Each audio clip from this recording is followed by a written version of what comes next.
살아계시고 역사하시는 하나님 아버지, 이 시간 저희들 말씀을 들으려고 합니다. 우리들의 마음 가운데 하나님의 진리의 말씀을 계시하여 주시고 진리의 성령께서 그 말씀을 우리에게 주셔서 우리가 그 말씀을 깨닫고 주님을 기쁘시게 하며 주를 찬송하며 살아가는 그러한 영광된 삶 살 수 있도록 도와주옵소서. 예수 그리스도의 이름으로 기도하옵나이다. 아멘. 네, 복음을 수백 번 들어도 거듭나지 못하고 수백 번 말씀을 들어도 믿음이 성장하거나 믿음의 열매를 맺지 못하는 이유가 여러분은 무엇이라고 생각하십니까? 궁극적으로는 모든 것이 하나님의 뜻과 하나님의 주권에 달려 있습니다. 그렇죠? 그러나 우리 인간의 편에서는 하나님께 어떻게 반응하고 또 하나님께 어떻게 말씀을 듣느냐에 따라서 우리의 책임이 주어져 있습니다. 결국 거듭나지 못하고 성장하지 못하고 열매 맺지 못하는 이유는 우리가 듣기에 실패하기 때문입니다. 다른 것에 다 실패해도 말씀을 듣는 것에는 실패하면 안 됩니다. 왜냐하면 말씀을 어떤 마음으로 듣느냐에 따라서 영원한 삶이 결정되기 때문입니다. 하나님의 나라는 복음의 말씀을 듣고 그 말씀에 회개와 믿음으로 반응할 때 하나님의 나라가 우리 마음 가운데 임하게 되고 시작됩니다. 그렇게 우리 마음 가운데 시작된 하나님의 나라는 자라고 성장해서 결국 구원이라는 천국 생명의 열매를 맺게 되는 것이죠. 그렇기 때문에 천국 말씀을 듣는 것에 실패하면 영원한 실패를 맞이하기 때문입니다. 여러분은 지금 하나님의 말씀을 듣는 것에 실패하고 계십니까? 아니면 성공하고 계십니까? 오늘 성경 본문은 말씀을 듣는 마음의 태도가 얼마나 중요한 것인지를 우리들에게 가르쳐 주고 있습니다. 그래서 오늘 저는 이 말씀을 듣는 마음의 태도의 중요성을 세 가지로 살펴보려고 하는데요. 첫 번째는 말씀을 듣는 마음의 태도가 왜 중요한지를 살펴보고요. 그리고 말씀을 듣는 태도는 어떤 종류가 있는지, 그리고 마지막으로 말씀을 듣는 태도를 우리가 어떻게 가져야 할지에 대해서 하나씩 살펴보도록 하겠습니다. 여러분, 말씀을 듣는 마음의 태도가 왜 중요하다고 생각하십니까? 오늘 말씀을 통해서 두 가지로 우리가 살펴볼 수 있는데요. 첫 번째는 말씀에 대한 태도가 곧 예수 그리스도에 대한 마음의 태도와 동일하기 때문입니다. 우리가 듣는 모든 말씀 안에는 그 말씀 가운데 예수 그리스도가 계시되어 있습니다. 예수 그리스도는 우리들에게 말씀을 전하시는 분이심과 동시에 또한 예수 그리스도 그분 자체가 말씀이신 거죠. 즉 메신저이시면서 메시지 그 자체가 바로 예수 그리스도입니다. 그래서 주님께서는 제자들에게 예수 그리스도 자신이 구약의 참된 선지자들과 모든 참된 성도들이 그토록 보고 싶어하고 그토록 듣고 싶어 했던 바로 자신이라고 말씀하시면서 그들에게 너희들이 복되도다 이렇게 말씀하신 것입니다. 왜냐하면 제자들은 지금 바로 그토록 보고 싶어하고 그토록 듣고 싶어 했던 그 메시지의 절정인 메시지 그 자체인 예수님을 눈앞에서 보고 그 예수님께 직접 말씀을 듣고 있기 때문에 그들만큼 복된 자가 없었던 것이죠. 그래서 예수님께서는 16절과 17절에서 이렇게 말씀하고 있습니다. 16절과 17절을 보십시오. 그러나 너희 눈은 봄으로 너희 귀는 들음으로 복이 있도다. 내가 진실로 너희에게 이르노니 많은 선지자와 의인이 너희가 보는 것들을 보고자 하여도 보지 못하였고 너희가 듣는 것들을 듣고자 하여도 듣지 못하였느니라. 예수 그리스도가 이 땅 가운데 오심으로 구약의 모든 말씀은 성취되었고 완성되었습니다. 그리고 그 말씀이신 예수 그리스도가 육신이 되어 우리들 가운데 나타나신 것이죠. 그러므로 말씀을 듣는 마음의 태도는 곧 예수 그리스도에 대한 우리들의 마음의 태도와 동일합니다. 그렇기 때문에 말씀을 듣는 마음의 태도가 얼마나 중요한지 모르겠습니다. 다음으로 말씀을 듣는 태도가 마음의 태도가 중요한 이유는 말씀을 듣는 마음의 태도에 따라서 결실의 여부가 결정된다는 것입니다. 예수님이 말씀하신 비유에서 씨를 뿌리는 농부는 누구를 말합니까? 예수 그리스도를 말하죠. 씨는 하나님의 나라의 말씀, 또 다른 복음서에서는 천국의 복음, 천국의 말씀 또는 천국의 복음이라고 그렇게 말하고 있습니다. 이 비유에서 씨를 뿌리는 사람과 씨 자체는 전혀 문제가 없습니다. 그러니까 결국 결실을 위한 유일한 변수는 무엇입니까? 바로 땅의 상태입니다. 어떤 땅에 씨앗이 뿌려지느냐가 말씀이 결실하느냐 결실하지 못하느냐를 결정하는 것이죠. 여기서 땅은 말씀을 듣고 그 말씀에 반응하는 사람들의 마음의 태도라고 할 수 있습니다. 그러므로 땅이 어떤 종류이냐에 따라서 어떤 땅에 그 씨가 뿌려지느냐에 따라서 결실의 여부가 결정되는 것처럼 우리들의 마음의 태도가 말씀을 듣는 마음의 자세가 어떠냐에 따라서 그 말씀의 결실의 여부가 결정이 되는 것이죠. 그렇기 때문에 우리는 이 말씀을 듣는 마음의 태도가 너무 중요한 것입니다. 이제는 말씀을 듣는 마음의 태도가 이렇게 중요하다면 말씀을 듣는 여러 가지 종류의 마음의 태도가 있을 것인데 그것이 어떤 것인지 알아보겠습니다. 결실하지 못하는 크게 두 가지로 나눌 수가 있는데요. 결실하지 못하는 세 가지 마음의 태도와 결실하는 유일한 한 가지 마음의 태도가 있습니다. 먼저 결실하지 못하는 마음의 태도가 어떤 종류가 있는지 좀 더 자세히 살펴보고 왜 그 마음은 결실하지 못하는지 그 이유에 대해서 함께 보겠습니다. 첫 번째로 길가와 같은 마음의 태도와 결실하지 못하는 이유에 대해서 알아보겠습니다. 여기서 길가와 같은 마음은 단단한 마음을 말합니다.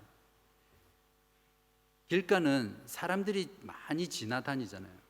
팔레스타인 지방의 그 농사법에 의하면 한국에서 짓는 것처럼 고랑과 뚝을 쌓아서 좋은 씨앗을 거기에 뿌리는 것이 아니라 한 밭에 이렇게 던지는 거죠. 이렇게 흩뿌리는 겁니다. 그러다 보니까 밭 하나에 좋은 밭도 있고 나쁜 밭도 같이 공존하게 되는 거죠. 그 중에 길가라는 곳은 사람들이 많이 지나다니는 곳이어서 그 길가는 사람들이 밟아서 흙이 단단해지고 흙이 전혀 없는 그런 상태의 길을 말합니다. 그러니까 그런 길가에는 말씀의 씨앗이 생명을 터뜨릴 수 있는 그런 조건이 전혀 되지 않는 것이죠. 결국 말씀이 생명의 씨앗을 내리기 위해서 그 생명 자체가 원천적으로 차단되어 있는 그런 밭입니다. 이런 마음은 결실을 할 가능성이 제로인 가장 비참한 마음의 상태입니다. 예수님에 대한 믿음이라고는 전혀 찾아볼 수 없는 그런 불신의 마음이죠. 이런 마음의 태도를 가지고 있는 사람은 주님을 대적하게 되고 주님의 가르침을 거부할 뿐만 아니라 주님을 믿고 따르는 주님의 제자들, 주를 믿는 자들까지도 대적하고 미워하고 핍박하고 방해합니다. 오늘 본문에서 바리새인과 서기관들 그리고 유대인들 가운데 그들이 끊임없이 예수님을 대적하고 예수님을 반대했잖아요. 심지어는 기적을 보고도 또 병자를 고치고 수많은 일들을 주님께서 보이셨지만 그것들을 믿지 않냐고 오히려 주님을 대적했던 그들이었습니다. 저는 그 복음을 전하거나 말씀을 가르칠 때 이런 마음의 태도로 복음을 듣고 말씀을 듣는 그런 사람을 자주 만나게 됩니다. 그런 사람과 함께 복음을 나누고 말씀을 전할 때는 제 마음이 얼마나 참담하고 절망스러운지 모릅니다. 혹시 여러분도 복음을 전하거나 말씀을 전할 때 그런 경험을 하셨을 것입니다. 이 사람의 마음이 얼마나 완고하고 단단하고 바늘조차 들어갈 수 없는 그런 틈이 없는 그런 견고한 성 같은 그런 마음의 사람입니다. 이런 사람들은 내가 아는 것이 진리라고 굳게 믿고 있고요. 다른 사람의 말에 좀처럼 귀를 기울이려고 하지 않습니다. 마음이 굉장히 교만하고 마음이 강팍합니다. 이 마음에 다른 사람의 말이 정말 그런가를 들어볼 만한 그 마음의 마진이 전혀 없는 그런 사람들입니다. 이런 마음의 태도로 말씀을 듣는 사람에게는 천국의 말씀이 결실할 수 있는 가능성이 전혀 없겠죠. 한편 그러한 단단한 상태로 씨앗이 그 흙을 뚫고 땅 속으로 뿌리를 내리지 못하면 씨앗 그대로 이렇게 돌아다니다가 새에게 즉시 밥이 되어버립니다. 여기서 새로 비유된 악한 자는 동일한 비유를 말하고 있는 마가복음 4장과 누가복음 8장에 보면 사탄이라고 표현하고 있고 또 마귀라고 표현하고 있습니다. 즉 여기서 악한 자라는 것은 결국 사탄을 말하는 것이죠. 잠깐 누가복음 8장 12절을 보시면 길가에 있다는 것은 말씀을 들은 자니 이에 마귀가 가서 그들이 믿어 구원을 얻지 못하게 하려고 말씀을 그 마음에서 빼앗는 것이요. 단단한 마음으로 말씀을 듣는 자는 말씀의 씨앗이 마음속으로 뿌리 내리지 못하기 때문에 그냥 말씀이 던져진 채로 그대로 있다가 호시탐탐 그 말씀을 듣고 마음으로 믿어 구원을 받지 못하도록 원하는 그 사탄이 노려보고 있다가 우리 마음속에 심겨진 그 돌아다니는 말씀의 씨앗을 약탈해 가는 거죠. 그러니까 이런 마음속에 있는 사람들은 그 생명조차 아예 빼앗겨 버렸기 때문에 절대로 말씀의 결실을 하지 못하게 됩니다. 제가 15년 전에 중고등부 교사를 했었거든요. 그래서 중고등부 수련회로 혼수비 갈스톤에 있는 크루세이드 컨퍼런스 센터라는 곳에 갔었습니다. 하루는 점심 메뉴가 뭐가 나왔냐면 이제 핫도그 빵, 그러니까 소세지 빵에다가 핫도그 롤을 끼워주는 그런 점심이 나왔습니다. 그래서 안에서 먹지 않고 전부 다 그 빵을 들고 야외로 나가서 앉아서 점심을 먹고 있었습니다. 그때 제 눈앞에서 정말 놀랍고 신기한 일들을 목격했었는데요. 오른쪽에 있는 나무 위에서 계속해서 쿠쿠바라라는 새가 이렇게 째려보고 있더라고요. 그 빵을 째려보고 있다가 앞에 있는 학생이 빵을 먹지 않고 막 수다를 떤다고 이렇게 들고 있었는데 순식간에 그 빵을 덥석 물어서 강탈해 가더라고요. 핫도그를 받았으면 빨리 먹어서 이렇게 소화를 시켜야 하는데 그걸 이렇게 들고 있으니까 쿠카바라에게 그날 점심을 그 학생은 완전히 약탈당하고 말았습니다. 오늘 본문의 19절에 보면 악한 자가 와서 그 마음에 뿌려진 것을 빼앗는다라는 표현이 바로 정확하게 이 상황을 말해 줍니다. 정확하게 이 상황에 해당됩니다. 길가와 같이 단단한 마음은 그 마음 자체로도 결실하지 못하지만 그런 상태로 있기 때문에 사탄의 밥이 되어서 천국 말씀이 결코 열매 맺을 수 없는 그런 마음이 되는 것이죠.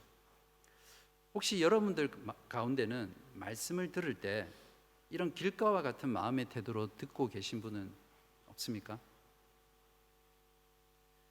두 번째로 돌밭 같은 마음의 태도로 듣는 자와 또 그 마음이 왜 결실하지 못하는지를 살펴보겠습니다. 돌밭은 흙이 흙계라도 조금 있는 그런 곳입니다.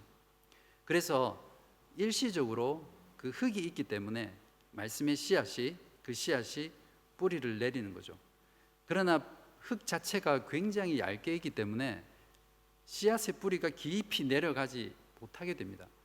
그래서 낮이 되어서 햇볕이 쨍쨍 쬐면은 그 햇볕에 그나마 자라난 그 싹이 타버리고 말라서 죽어버리게 됩니다. 이런 마음의 태도를 가진 사람들은 말씀을 들을 때 즉각적으로 반응합니다. 그리고 말씀을 들을 때 충동적으로 혹은 감정적으로 체험적으로 말씀을 듣는 사람들입니다. 말씀을 들을 때 고개도 끄덕끄덕 거리고 말씀으로 인해서 가슴이 뜨거워지기도 하고 어떨 때는 가슴이 막 타오르는 것처럼 흥분도 되고 또 말씀에 대한 열정도 생깁니다. 그래서 이러한 감정적인 흥분과 또 충동 때문에 교회 일을 열심히 하고 교회 봉사도 하고 또 말씀을 듣는 자리에 열심히 참석을 하기도 합니다. 그러나 문제는 뭐냐면 이것이 지속적이지 않다는 거죠. 일시적으로 하고 끝나고 만다는 것입니다. 그래서 이런 마음을 가지고 믿는 사람들은 그 말씀으로 인해서 환난과 박해가 찾아오면 견디지 못하고 그냥 신앙을 포기해 버리거나 또 신앙을 버리는 그런 마음입니다.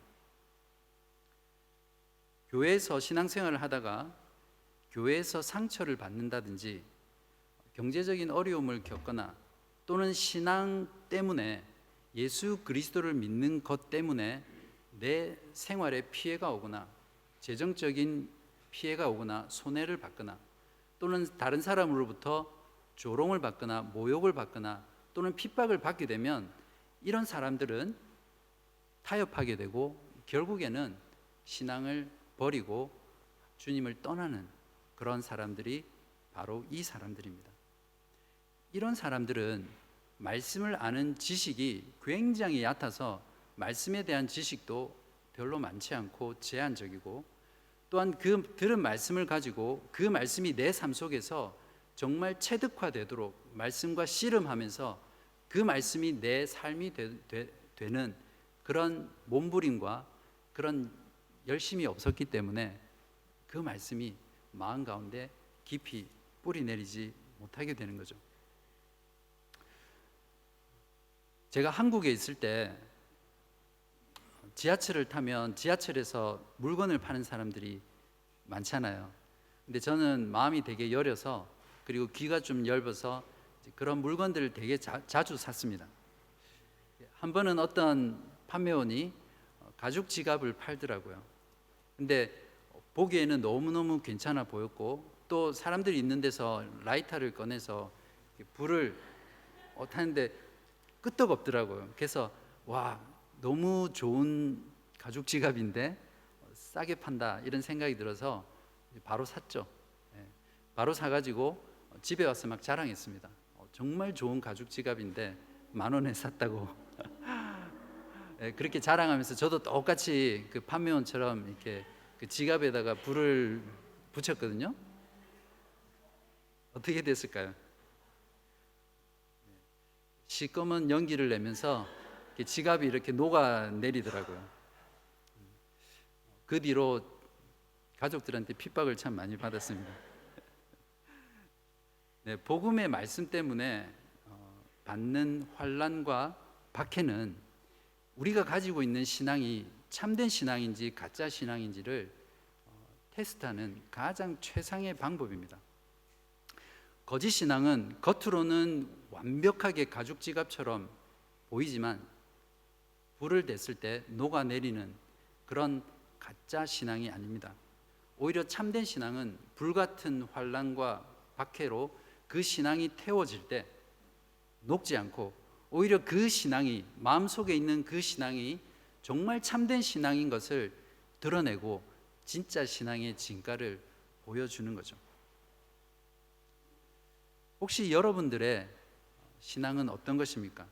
여러분은 돌박과 같은 이런 마음으로 일시적인 감정의 충동과 흥분에 사로잡혀서 체험만을 쫓아다니는 그런 마음으로, 그런 마음의 태도로 말씀을 듣고 계시지는 않습니까? 세 번째는 가시떨기 사이와 같은 마음의 태도와 또 결실하지 못하는 이유를 알아보겠습니다. 이런 마음의 태도를 가진 사람들은 그 사람의 마음 가운데 세상에 대한 생각으로 꽉 차 있는 사람입니다. 오늘 본문에는 두 가지 세상의 가시가 그 마음이 결실하지 못하도록 이렇게 막고 있다고 말하고 있는데요. 그 두 가지 가시가 뭡니까? 첫 번째는 세상에 대한 염려고 두 번째는 재물에 대한 유혹입니다. 이 두 가지의 공통점이 뭡니까?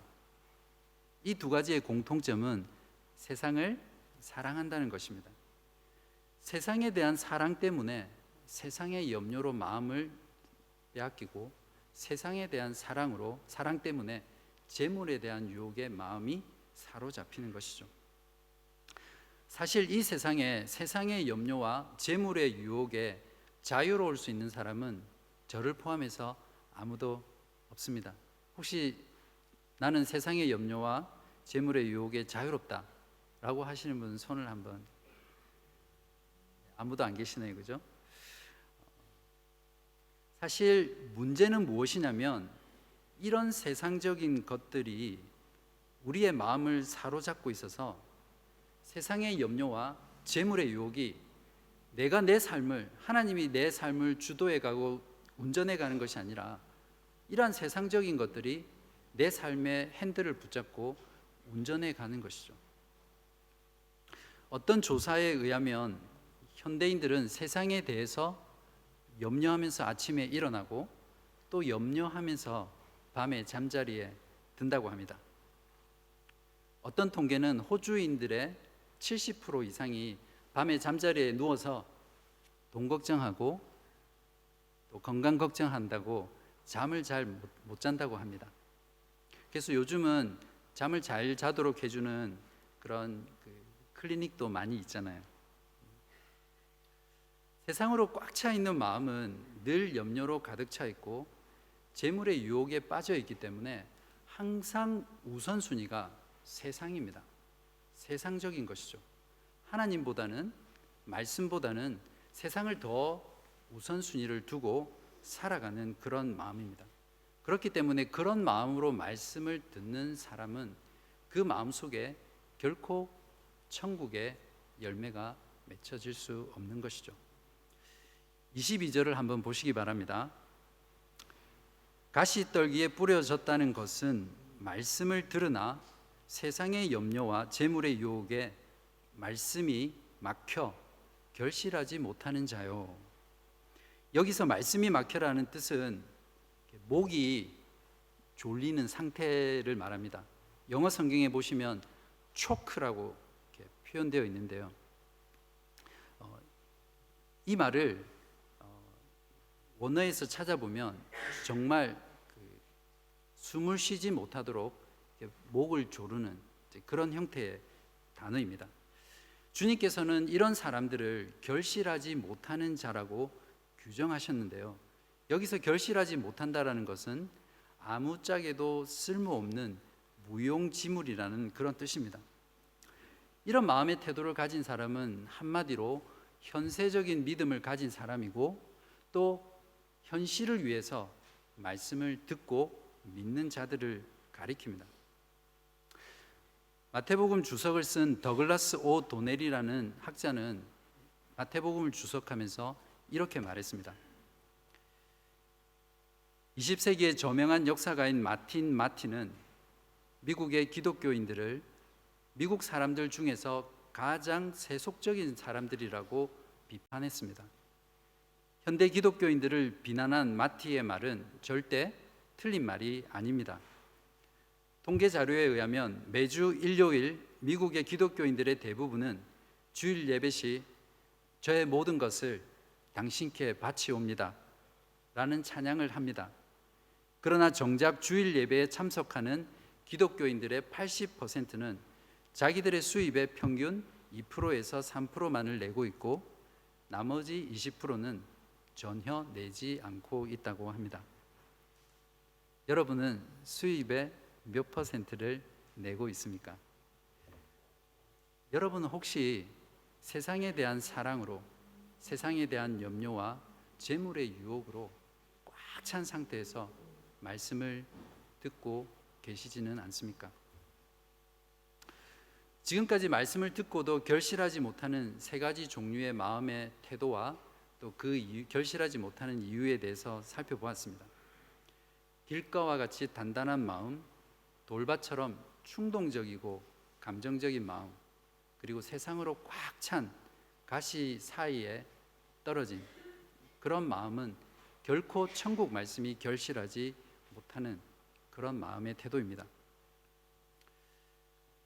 결실하지 못하는 이 세 가지 마음의 태도의 공통점이 있는데요.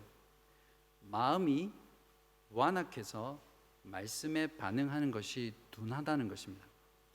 예수님께서는 오늘 본문에서 이사야의 예언을 인용하면서 당시 유다 백성들이 하나님께 멸망당한 이유가 말씀을 듣고 깨닫지 못했기 때문이라고 말씀하셨는데요. 유다 백성들은 그 말씀을 듣고 보았지만 깨닫지 못한 그 이유가 바로 그들의 마음이 완악해졌다라고 15절에서 말씀하고 있습니다. 15절에 보시면 마음이 완악하여져서라는 표현이 나오는데요. 원문에서 이 표현을 보면 기름이 많이 껴서 둔해지다라는 이런 뜻을 가지고 있습니다. 한번 생각해 보십시오. 여러분의 심장에 기름이 많이 껴서 그러니까 심장이 패트해진 거죠. 심장이 뚱뚱해진 거죠. 그렇게 되면 심장이 뛰어야 할 때 잘 뛰지 못하고 뛰는 것이 느려지고 바로 그것은 굉장히 위험한 건강의 적신호잖아요. 마찬가지로 완악한 마음은 하나님의 말씀을 듣고 반응하는 것에 기름진 심장처럼 잘 반응하지 않는다는 거죠. 그런 마음 때문에 말씀을 깨닫지 못하게 되고 결국 유다 백성들은 하나님의 심판을 받아 멸망했다라고 주님께서 말씀하십니다. 예수님께서 무리들에게 비유로 말씀하신 이유도 예수님의 말씀을 듣기 위해서 모였던 그 수많은 무리들, 그들이 사실은 완악한 마음으로 듣고 있다는 것을 아셨기 때문에 예수님께서는 비유로 말씀하셨고, 그런 완악한 마음으로 듣는 자들에게는 천국의 비밀의 계시를 숨기시고, 좋은 마음으로 주님을 따르는 제자들에게는 그 천국의 비밀을 드러내시고 가르쳐 주시고 계시해 주시기 위해서 비유로 설명하셨다고 오늘 성경은 말하고 있습니다. 여러분은 말씀을 들을 때 어떤 마음으로, 어떤 태도로 듣고 계십니까? 마지막 네 번째로 말씀을 듣고 유일하게 결실하는 마음의 태도와 그 이유에 대해서 알아보겠습니다. 씨앗이 뿌려진 네 가지 땅 중에 유일하게 결실한 땅은 어떤 땅입니까? 좋은 땅이죠. 주님께서는 좋은 땅을 가리켜 오늘 본문에서 말씀을 듣고 깨닫는 마음이라고 풀이해 주셨습니다. 그러면 좋은 땅이 결실하는 이유는 무엇입니까? 오늘 본문에서는 결실의 이유를 말씀을 깨달았기 때문이라고 말하고 있는데요. 23절을 보시면 좋은 땅에 뿌려졌다는 것은 말씀을 듣고 깨닫는 자니 결실하여 어떤 것은 100배, 어떤 것은 30배, 어떤 것은 60배, 어떤 것은 30배가 되느니라 하시더라. 마가복음 4장 20절에는 좋은 땅에 뿌려졌다는 것은 곧 말씀을 듣고 받아 30배나 60배나 100배의 결실을 하는 자니라 라고 하면서 그 말씀을 듣고 말씀을 받았기 때문에 결실했다고 말을 하고 있습니다. 또한 동일한 비유가 나오는 누가복음 8장 15절에서는 좋은 땅에 있다는 것은 착하고 좋은 마음으로 말씀을 듣고 지키어, 여기서 지키다라는 것은 착한 말씀을 듣고 행동에 옮겼다는 그런 말이 아니라 영어로 hold it fast, 그러니까 말씀을 꼭 붙잡았다는 것이죠. 그래서 말씀을 듣고 지키어 인내로 결실하는 자니라 라고 말씀하면서 말씀을 마음속에 꼭 붙잡았기 때문에 결실했다고 말하고 있습니다. 예수 그리스도와 그분의 말씀을 듣고 그분의 말씀을 마음으로 받고 그 말씀을 꼭 붙잡는 것이 말씀을 깨닫게 되고 말씀을 결실하는 그런 마음의 태도라고 말씀해 주고 있습니다. 열매 맺는 신앙에 대해 주님께서는 다른 곳에서 이렇게 말씀하셨습니다. 요한복음 15장 5절에 보시면 나는 포도나무요 너는 가지라. 그가 내 안에 내가 그 안에 거하면 사람이 열매를 많이 맺나니 나를 떠나서는 너희가 아무것도 할 수 없음이라. 어떻게 예수님 안에 거할 수 있습니까? 예수님의 말씀 안에 거하는 것입니다. 예수님의 말씀을 듣고 말씀을 믿음으로 받고 그 말씀을 마음속에 굳게 붙잡고 있을 때 우리는 예수님의 말씀 안에 있게 되고 예수님 안에서 많은 열매를 맺게 될 것입니다. 자, 그러면 이제 우리는 자연스럽게 천국 말씀을 듣고 결실하기 위해서 말씀을 듣는 마음의 태도를 어떻게 가져야 합니까? 예수님께서 이 비유를 통해서 결실하지 못하는 세 가지 마음에 대해서, 마음의 태도에 대해서 우리에게 가르쳐 주신 이유는 너희가 그 실패를 보고 그렇게 듣지 말라는 것을 우리에게 설명하기 위해서입니다. 다른 사람의 실패를 보고 그것을 거울로 삼아서 우리는 성공하라는 것이죠. 첫 번째는 천국 복음의 말씀을 들을 때 길가처럼 단단한 마음으로 듣지 말고 부드러운 마음으로 들으시기 바랍니다. 말씀을 듣는 즉시 사탄에게 빼앗기지 않도록 그 말씀을 아멘 하시고 마음속에 받아들이시기 바랍니다. 그리고 그 말씀을 꼭 마음속에 붙잡고 들으시길 바랍니다. 말씀을 듣고 즉시 그 말씀을 수용하는 마음의 태도는 천국 말씀의 결실을 보장해주는 그런 마음의 태도입니다. 다음으로 말씀이 깊이 뿌리 내리도록 말씀과 씨름하면서 들으시기 바랍니다. 말씀을 듣고 일시적인 충동과 감정의 흥분 속에 머물러 있으면 말씀이 결코 마음속에 깊이 뿌리 내릴 수가 없습니다. 마음속에 깊이 뿌리 내리지 못한 신앙은 반드시 환난과 박해가 찾아왔을 때 그 뿌리채 흔들려서 결국 뽑혀버리는 그런 재난을 초래하게 될 것입니다. 저는 설교를 하기 위해서 이 자리에 서기 위해서 정말 많은 시간을 말씀과 씨름합니다. 단순히 말씀을 연구하고 공부한다는 것뿐만 아니라 그 말씀이 제 안에 먼저 적용되고 또 내가 정말 그 말씀대로 전하는 말씀대로 사는 자인가, 나는 말씀을 전할 수 있는 자격인가, 그런 것들로 굉장히 많은 시간을 어렵고 힘들게 말씀과 씨름합니다. 그리고 이 자리에서 말씀을 전하는 이 순간도 이 말씀과 씨름하고 하면서 여러분에게 말씀을 전합니다. 그렇기 때문에 여러분들도 이 전해지는 말씀을 들을 때에 이 말씀과 씨름하며 들어야 합니다. 정말 이 말씀이 그러한가? 이 말씀이 나에게 무엇을 말씀하고 있는가? 하나님은 이 말씀을 통해서 내 삶에 어떤 변화를 원하시는가? 하나님은 내가 이 말씀을 통해서 무엇을 믿기를 원하시는가? 그런 마음으로 이 말씀을 곱씹고 그 말씀과 씨름하며 들어야 합니다. 그리고 그 들은 말씀을 가지고 여러분의 삶에서 그 말씀을 적용하고 그 말씀대로 살기 위해서 몸부림치고 치열하게 싸우는 그 삶이 있어야 바로 이 들은 말씀이 여러분의 심령 깊숙이 뿌리 내릴 수 있는 것이죠. 그렇게 말씀과 씨름해서 말씀이 깊이 뿌리 내린 그 사람의 마음에는 천국의 열매가, 천국의 말씀의 결실이 풍성하게 맺힐 것이고 주님께서는 그 열매를 보장해 주실 것입니다.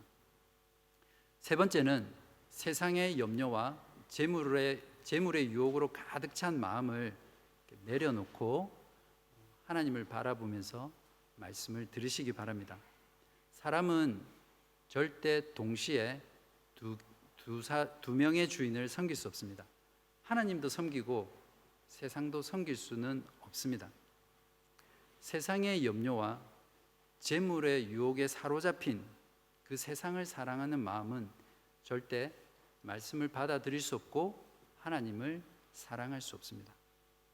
그렇기 때문에 그런 사람들의 마음속에는 천국 복음의 결실이 이루어질 수 없는 것이죠. 세상에 대한 염려와 재물의 유혹에 마음이 사로잡히는 것은 곧 우상 숭배와 마찬가지입니다. 말씀을 들을 때 그런 우상 숭배와 같은 세상에 대한 염려와 재물에 대한 유혹의 자리에 말씀에 대한 사랑, 주님에 대한 사랑으로 세팅을 한번 해보시기 바랍니다. 그렇게 말씀을 들으면 여러분의 마음속에 천국 복음의 결실이 풍성하게 보장될 것입니다. 이제 말씀을 맺겠습니다.